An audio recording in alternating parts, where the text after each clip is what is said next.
Здравствуйте! В эфире телеканала «Итоги дня», в студии Надежда Саханская. Коротко о главных событиях. Соглашения, встречи и новые решения. Узнаем, как проходит второй день Восточного экономического форума. Отопительный сезон стартовал, однако жители Алданского района отказываются оплачивать счета. Наши коллеги разбирались в ситуации. Чудо техники ожогового центра. В республике появился аппарат гидрохирургической кавитации ран. Книга года. В Москве объявили победителей национального конкурса. Неоднородный рельеф, интересная трасса и драма на 100 километров. Расскажем о том, как прошел велодень нашего телеканала.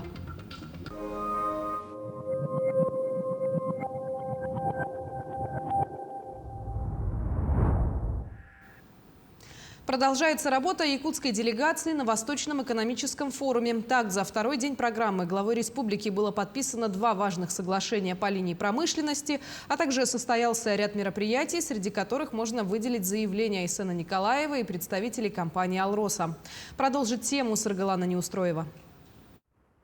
В 2017 году добыча на знаменитом месторождении «Мир» была приостановлена. При этом на рудник приходилось около 9% от общего объема всех добываемых алмазов компании «Алроса». И вот, наконец, на площадке ВЭФ был дан старт проекту «Мир глубокий».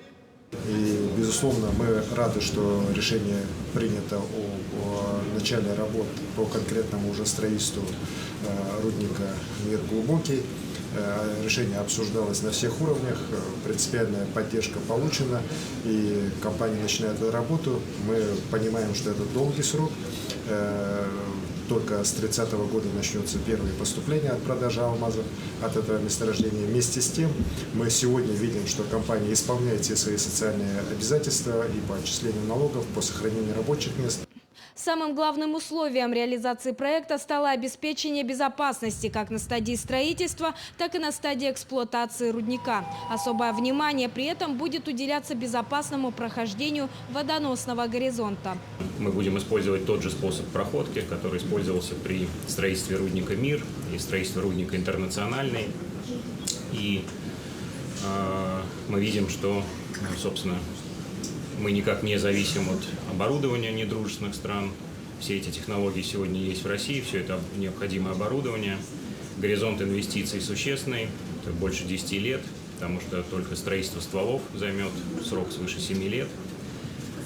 Данные инвестиции не повлияют сильно на рост инвестиционной программы группы «Алроса». Компания способна сегодня финансово осуществлять эти инвестиции. Тем временем глава республики и акционерное общество «Элемент» подписали соглашение о сотрудничестве. Документ коснулся создания технологической компании в области углеродных технологий. Кроме того, главе представили комплексный проект по созданию суперконденсаторов, смысл которого – создание продуктов, которые будут применяться в области управления электроустановками. В октябре месяце мы завершим различные мероприятий по структурированию проекта, как в технологическом, финансовом и организационном плане, с тем, чтобы уже в конце этого года приступить к активной фазе реализации проекта, который займет у нас от 18 до 24 месяцев. Имеется в виду запуск серийного производства суперконденсаторов.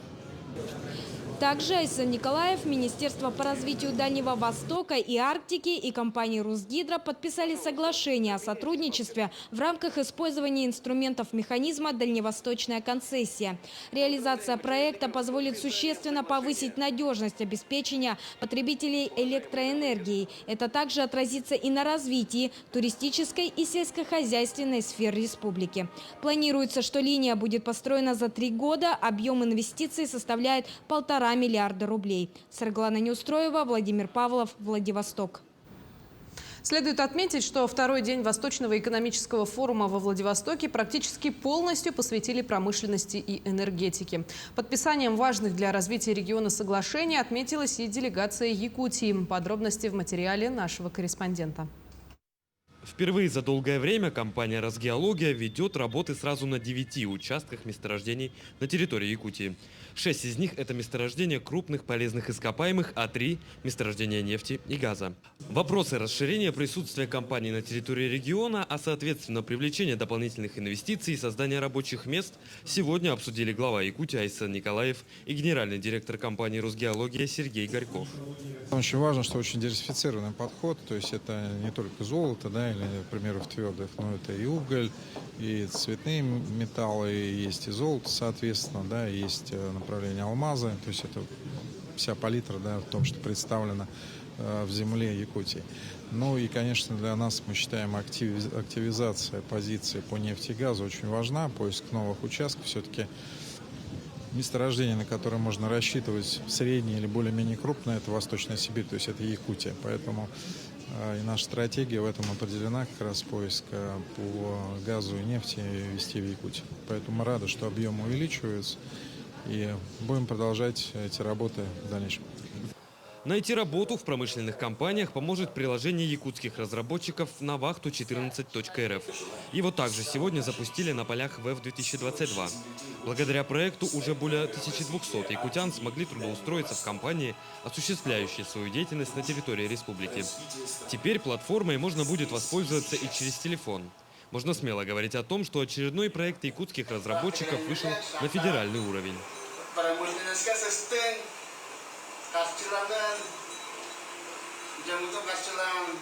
1217 семей получили доход от промышленных компаний, и свыше 100 миллионов рублей ежемесячно направляются в села, в улусы, в семьи, и тем самым развивают там свою микроэкономику. Сейчас мы в рамках реализации задач, поставленных президентом России Владимиром Владимировичем Путиным, будем привлекать из центральных регионов на Дальний Восток и арктическую зону Российской Федерации. Немаловажную часть сегодняшнего дня форума отвели энергетике и развитию этой отрасли в разных регионах Дальнего Востока. Например, якутская делегация приняла участие в торжественном запуске сразу 4 гибридных энергокомплексов. Ввод в эксплуатацию объектов обеспечит экономию 980 тонн дизельного топлива ежегодно и снизит затраты на топливо почти на 30% сразу после выхода на окупаемость. Объем инвестиций составил 1,7 миллиардов рублей.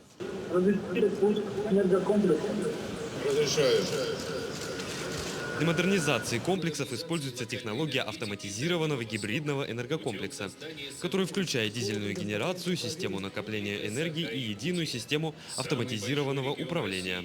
Безусловно, вот та огромная экономия дизельного топлива, которая идет сегодня, это не только вклад на огромную экологию поселков, но это, конечно же, и прямые уже выгоды для энергокомпаний, потому что каждая тонна дизельного топлива в таких поселках, как Пану, в других поселках Мунского района, Верхоянского района, других арктических наших районах, поверьте мне, это поистине на вес золота. И вот каждая тонна, она для обычных других регионов, наверное, это чуть ли не 10 тонн. Напомним, Якутия реализует крупнейший в России проект по развитию солнечной энергетики в изолированных районах. До 2024 года в регионе в общей сложности будут модернизированы 72 дизельные электростанции, 5 из них уже были запущены на полях последних 2 ВЭФ.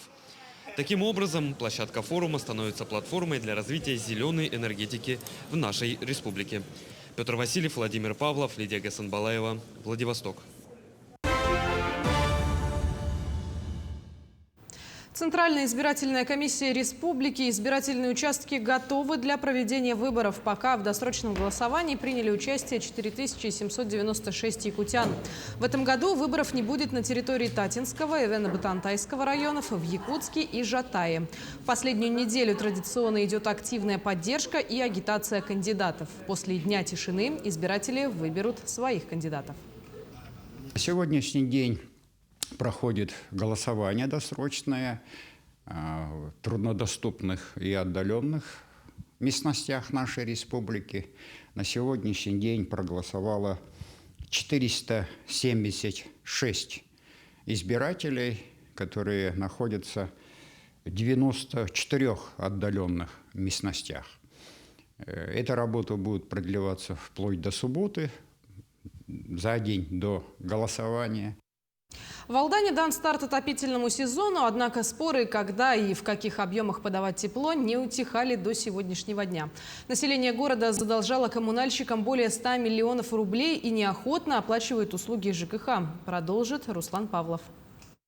Согласно распоряжению мэра города, отопительный сезон в Алдане стартовал 6 сентября в 8:00. Уже в 7:30 батареи потеплели в жилфонде, который отапливает ассоциация АЯМ. Днем ранее поставщик отчитался о полной готовности к началу отопительного сезона. Все лето подготавливались, поменяли, достаточно большой капитальный ремонт сделали на котельных. Вот, на сегодняшний момент трассы, которые были проблемные, мы, слава богу, их все устранили.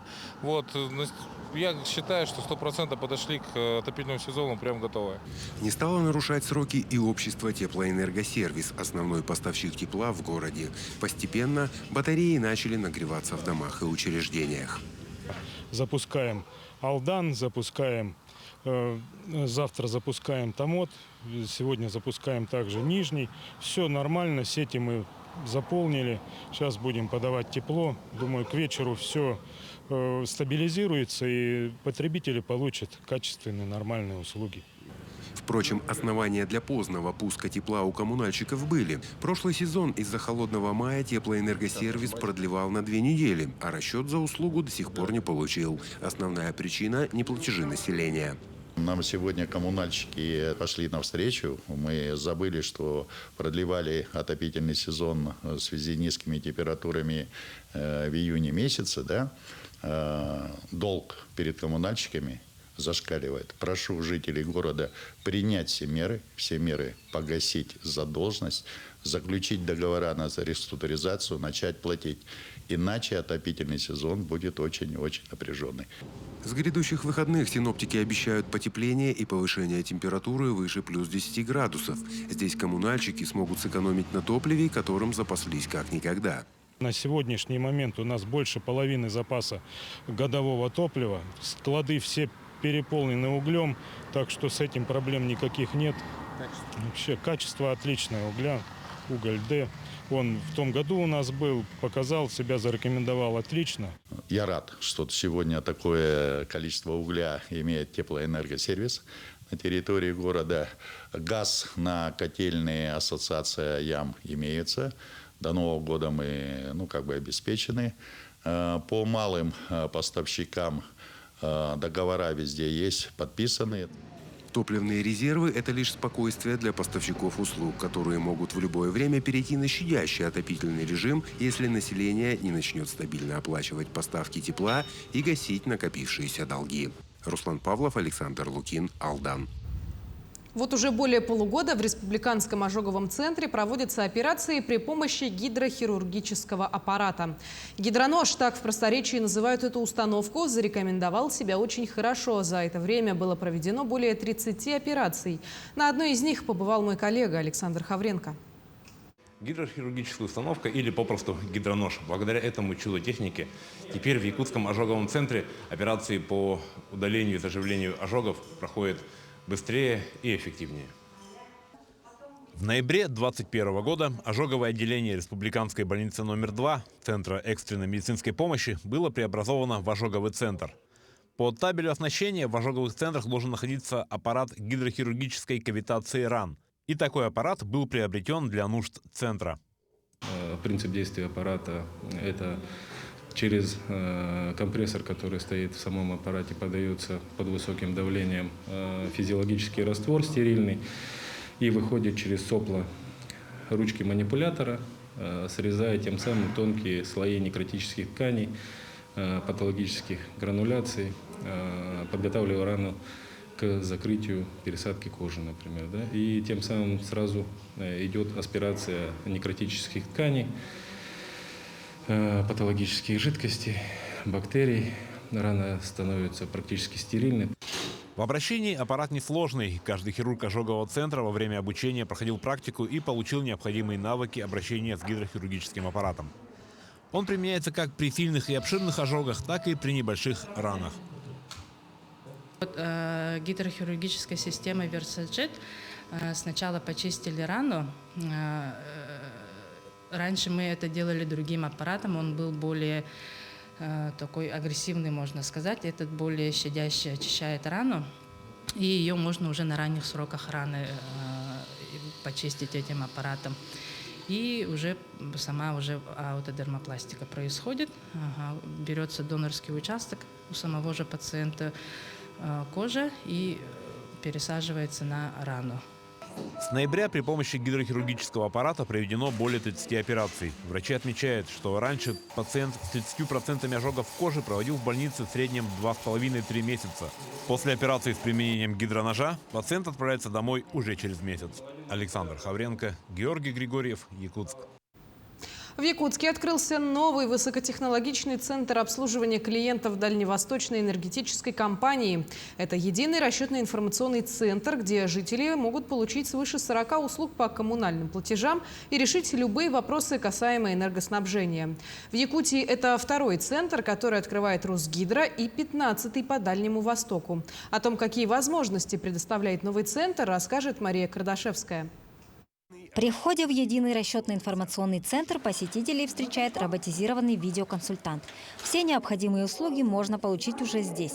А робот Нюргун поможет оплатить коммунальные услуги или даже сделать фото на документы. В зоне самообслуживания установлены электронные информаты и персональные компьютеры, что позволяет клиентам самостоятельно передать показания приборов учета, распечатать квитанцию или заплатить за услуги ЖКХ онлайн. Я робот. Готовы помочь любому посетителю офиса разобраться в услугах компании. Для удобства клиентов в зале предусмотрены бесплатный Wi-Fi, зарядники для любых телефонов и детский уголок с интерактивным столом. Также особое внимание здесь уделено людям с ограниченными возможностями. Установлены удобный пандус, кнопка вызова персонала, адаптированная касса с заниженным окном, а также автомат с кнопками со шрифтом Брайля для слабовидящих. Это важнейший регион. Отношениями с Якутией у Русгидро давние, и они абсолютно носят стратегический характер. Поэтому развитию этой деятельности на территории Якутии придается очень большое значение. Специалисты центра готовы оказать помощь по расчетам и начислениям платы за электрическую и тепловую энергию и горячее водоснабжение. Все услуги клиенты могут оплатить как наличными, так и безналичным способом. Центр находится по адресу улица Федора Попова, 6/1. Мария Кардашевская, Григорий Хлопков, Якутск. Второй этап профилактического мероприятия «Внимание, дети» совпал с началом учебного года. В течение месяца сотрудники госавтоинспекции усилили работу по безопасности дорожного движения. В период адаптации детей после летнего отдыха маршруты автопатрулей приближены к образовательным учреждениям. В утренние часы, когда учащиеся идут в школу, в местах расположения пешеходных переходов выставлены дополнительные посты. Также организованные проверки водителей. В образовательных учреждениях проводится разъяснительная работа и популяризируются светоотражающие элементы. Начало учебного года по статистике относится к одному из самых неблагоприятных периодов по числу аварий с участием несовершеннолетних. Этот период времени требует пристального внимания со стороны всех участников дорожного движения, педагогов и родителей. Будьте предельно внимательными, подъезжая к пешеходным переходам, остановкам маршрутных транспортных средств. Снижайте скорость на территории жилых зон. Не опережайте притормозившие у пешеходного перехода автомобили. Особое внимание следует обратить на безопасность движения, если в салоне автомобиля с вами находятся дети. Маленькие пассажиры в салоне автомобиля, если их перевозка осуществляется без специального детского удерживающего устройства, дети должны быть пристегнутыми ремнем безопасности. IT – профессия будущего. Сегодня прошел фестиваль «Техносфера» в цифровом центре образования IT-Куб Якутска. Что входило в программу фестиваля, узнала наша корреспондент Галина Чекурова. Время не стоит на месте. С появлением разных технологий появляется необходимость в новых профессиях. IT уже на протяжении нескольких лет держит планку одних из самых востребованных специальностей. В цифровом центре IT-Куб прошел фестиваль «Техносфера», который был приурочен к 390-летию города Якутск. Центр технического творчества, в котором находится IT-Куб, инициировал этот замечательный праздник, фестиваль «Технофест». И приняло участие очень много детей, начиная от малышей, начальных классов, даже дошкольников и, конечно, заканчивая старшеклассниками. И мы видим, что На самом деле сегодня это знаменательное событие, потому что это как раз те ребята, которые уже через 10 лет на круглый юбилей города Якутска будут формировать повестку развития нашего города. Ученики смогли посетить не только открытие данного фестиваля, но и принять активное участие в мастер-классах и интерактивных играх. В нашем центре проходит первый открытый фестиваль инноваций и технологий «Техносфера». Сегодня более 200 школьников нашего города посетили интересные мастер-классы наших педагогов, интерактивные игры. Например, здесь у нас проходит мастер-класс по мобильной разработке, по языкам программирования Python, введение в искусственный интеллект, также Java-программирование. Помимо этого, наши педагоги проводят интересные игры, такие как RoboQuest, шахматы, игра «Лабиринт» и интеллектуальные игры IT-квиз. Одной из игр в развлекательной программе фестиваля является RoboQuest. И сейчас мы вместе с детьми попробуем поиграть и понять на себе, в чем заключается эта игра. Суть игры RoboQuest заключается в управлении роботами. Сама игра является соревнованием. 2 или более детей управляют роботами при помощи сенсорных датчиков. Главная сложность игры заключается в препятствиях в виде лабиринта. Таким образом, выигрывает та сторона, которая добралась до финиша первыми.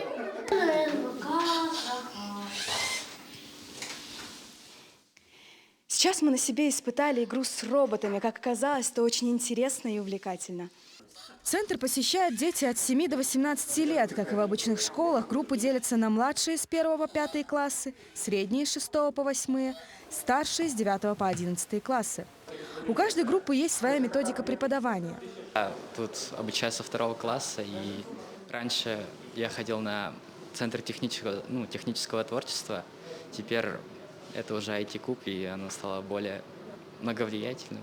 В IT-школе я занимаюсь робототехникой, делаю самих роботов и программирую их. Преподаватели и сами школьники считают, что сфера IT является одним из самых прогрессирующих направлений. Поэтому дети собираются связать свое будущее с данной профессией. Галина Чекурова, Григорий Охлопков, Якутск. В Москве объявлены победители национального конкурса «Книга года». В этом году на смотр лучших книжных новинок сезона поступило более 600 книг от 92 издательств из 18 городов России. Сразу 3 издания национального издательства «Аяр», юбилейный альбом к столетию образования республики, иллюстрированная энциклопедия Якутии и узоры и орнаменты Саха Бориса Неустроева удостоены специального диплома в номинации «Нонфикшн». Книжная премия проводится в 11 номинациях. Книгой года признан иллюстрированный альбом «Коллекция Государственного музея изобразительных искусств имени Пушкина». Традиционный приз «Драгоценное яйцо в деревянном ларце» из ювелирной мастерской Андрея Ананова создается ежегодно в новом дизайне с использованием золота, серебра, бриллиантов и сапфиров.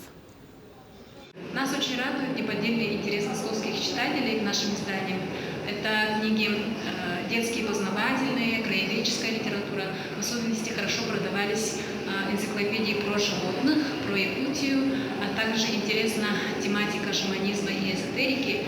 Интересуются нашими народными мастерами, искусством. Например, вот издание «Мандакус. Узоры и орнаменты Саха» стало бестселлером нашей выставки.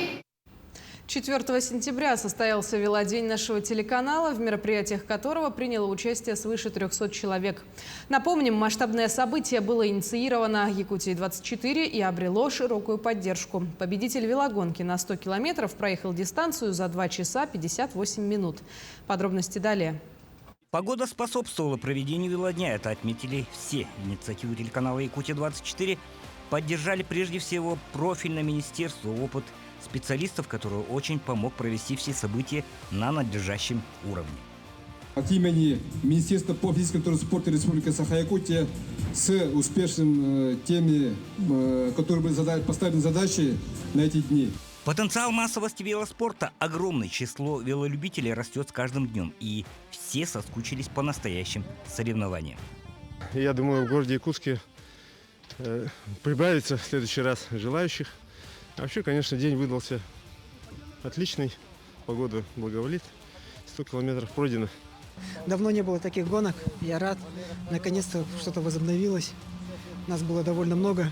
Огромный вклад внесли сотрудники Упрдор Вилюй и ГИБДД, которые обеспечили очень четкую организацию велогонок. Думаю, мы практику такую, совместное проведение таких мероприятий уже отработаем, и в следующем году будет еще больше участников. Трасса была подготовлена очень интересный, рельеф неоднородный, самим спортсменам это понравилось. Трасса довольно-таки хорошая, качество. Покрытие, асфальт хороший, специально для шоссейных велосипедов. Есть где поездить. Кроме подготовленных спортсменов, свыше 40 человек смогли себя попробовать на дистанции 26 километров. Ну, мы сейчас находимся на 35-м километре федеральной автодороги Вилюй, где финиширует категория МТБ. Это расстояние 26 километров. Ну, велогонка, считаю, организована очень хорошо. Вот как раз 2 этапа, что сделали, 100 километров шоссейная на шоссейных велосипедах. И все-таки любителям маунтинбайков тоже удалось поучаствовать в гонках на шоссе. Финиш гонки на 100 километров был драматичным. Ситуацию контролировали представители спортмедицины. Специально учрежденный кубок к столетию республики. Шоссейная гонка 100 километров. Всем победителям категории на обоих дистанциях в торжественной обстановке на Комсомольской площади были вручены медали, дипломы и денежные призы от Алмаз-Энергетбанка, представители которого также участвовали в гонке. Абсолютный победитель гонки получил 50 тысяч рублей. Дмитрий Аргунов, Руслан Ичиров, Семен Афанасьев. Федеральная трасса Вилюй. Мы продолжаем следить за развитием событий. Оставайтесь на нашем канале.